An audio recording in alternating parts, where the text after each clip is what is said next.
What's going on, everybody? Welcome back to another episode of Steelers Breakdown here on Penn Live. We are talking today about the last practice before the Steelers go to Denver and face the Broncos in a matchup that they are favored in a matchup that, it should have a lot of emotions. And for the Steelers, it's going to be one that they're going to want to win.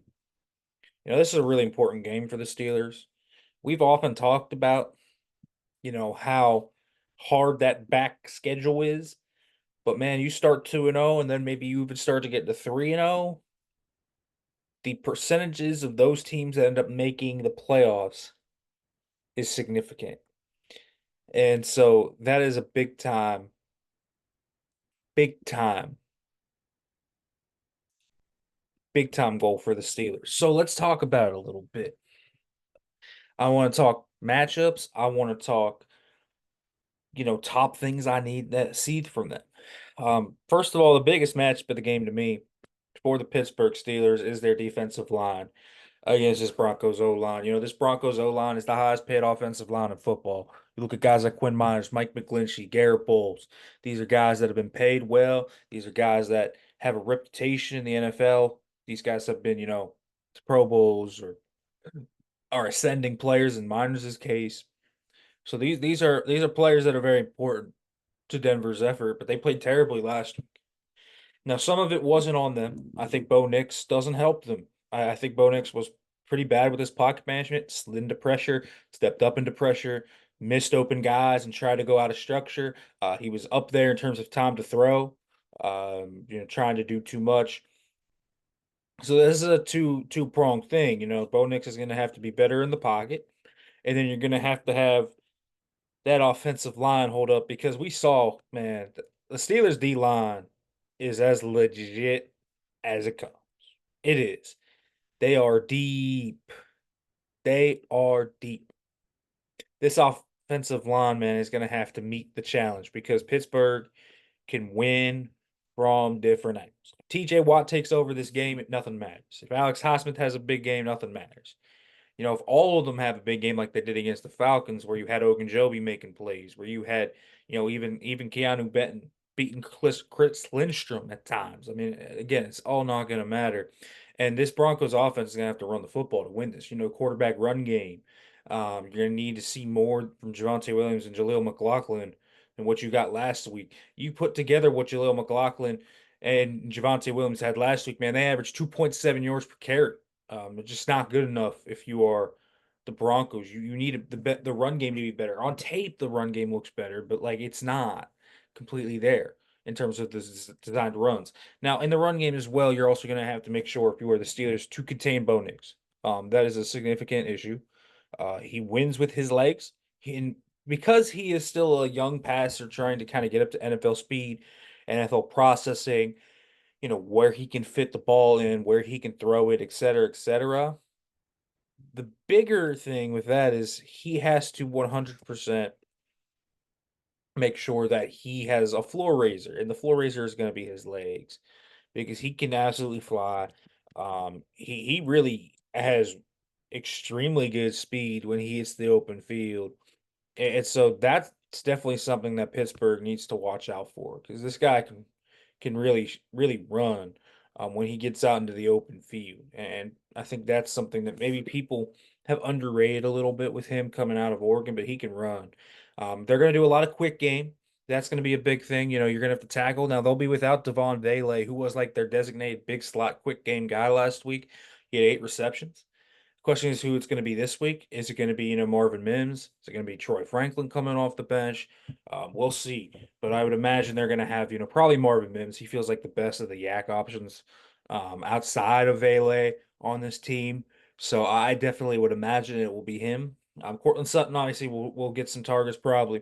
And Joey Porter Jr. needs to play well in that matchup. So this Broncos offense is not that scary. Obviously, I don't think the weapons are great. I think Bo Nix didn't play well. I think Sean Payton though knows what he's doing. I think it's such a drastically different matchup than what you had last week with the hypermobility that hit and the Knicks is going to have with how much they're going to lean into it.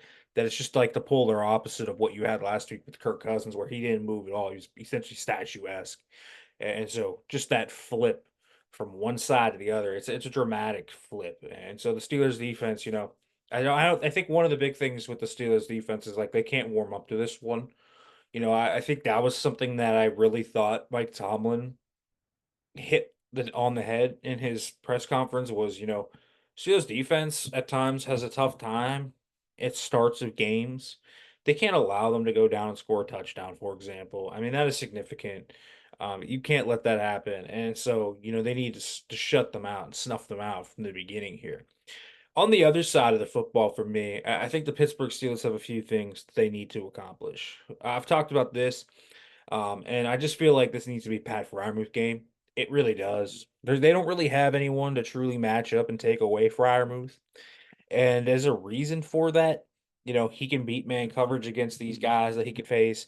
Whoever they really put on him, like he should be someone that wins a significant amount of his matchups in this game.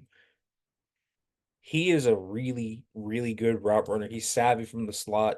You can get some quick game going to him. I would imagine that's someone they would target. It's like this is a pretty decent secondary. I think the linebackers can be really exploited.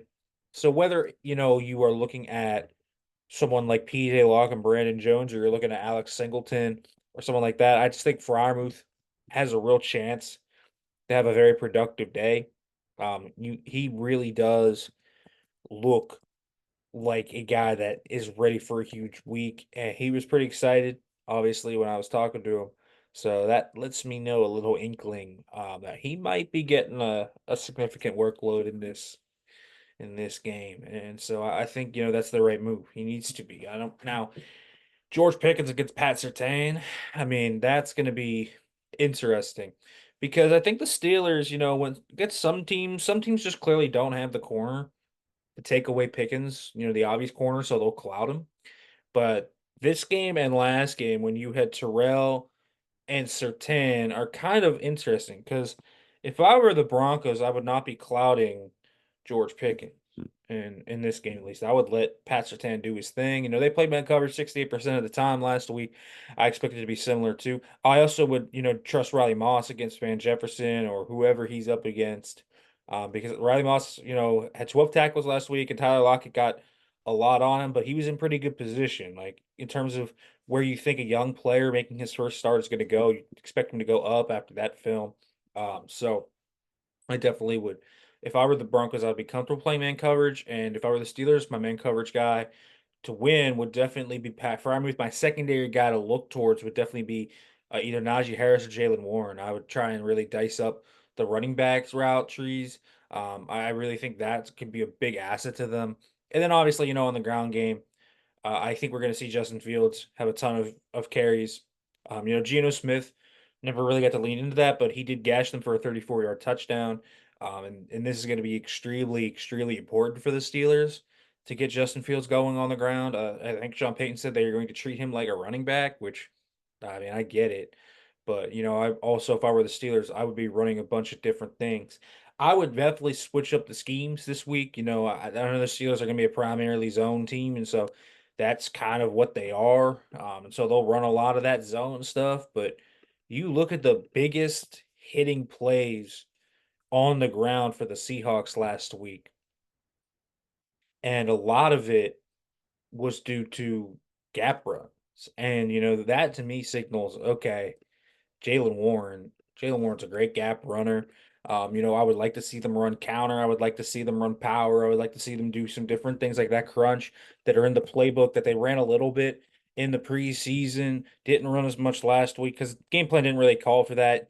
Atlanta's not really an aggressive upfield team that tries and gets vertical. But Denver is because Denver has a bunch of guys that are pretty solid pass rushers. They have good burst, and they can really get after the quarterback. But they really like to get upfield and try to get TFLs. So if you can use that against them, kick them out, and hit that big crease, that can be the recipe for a huge run. And so I would love to see that in the game. I would love to also see Justin Fields, have some things in there, counters, different things like that, QB trap, all these different things they could run with those guys. I would like to see that as well in the game plan. The other big matchup is going to be what happens to tackle. We talked about this edge rushing group. I really like the edge rushers and one of the interior D linemen here. I like Zach Allen for them. But I really like Baron Browning, Jonathan Cooper, and Nick Benito. They're a really explosive group. They got some bend to them. Cooper had 2 sacks last week. He's a really underrated player. And so you look at those guys and you say, okay, Troy Fautano in your first start, like big time test. He's going to have to show out. He allowed 2 sacks in his first game against the Texans. Remember that. Overthinking things. Don't want to have that happen. Don't overthink things. Just play what comes naturally to you. And Dan Moore continue the high level play. And so this offensive line needs to continue to play well. And Arthur Smith needs to call a good game here. I expect still a lot of rollouts and different things like that, but I think some things are going to change in this game. I think you're going to see some of more Pat Fryermuth. I think you're going to see more gap runs. And you're going to want to neutralize some of those guys. So I do have the Steelers winning this game when I drop my predictions post.